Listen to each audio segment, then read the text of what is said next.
Ramai dilaporkan hingga mendapat perlakuan tak menyenangkan, rupanya tak membuat pengamat politik Roky Gerung cerah. Setelah viral dituding menghina Presiden Joko Widodo, Roky Gerung kembali mengunggah cuitan kontroversial.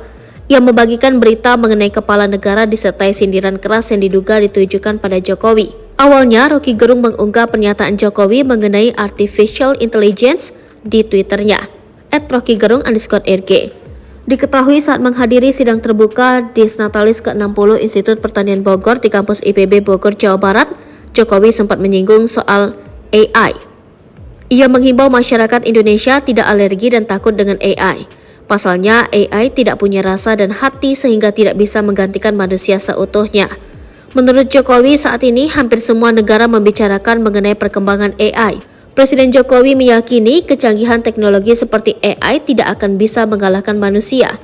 Sebab menurut Jokowi, AI hanya memiliki chip yang mengendalikannya, sementara manusia punya hati dan rasa.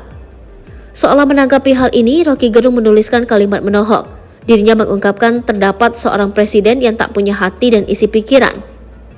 Tidak dijelaskan plesetan kata itu ditujukan kepada siapa, sebab dalam statusnya Roky Gerung tak menyebutkan nama Jokowi ataupun presiden. Malah ada presiden di samping tak punya hati, tak punya juga isi kepala, tulisnya diakhiri emoji senyum.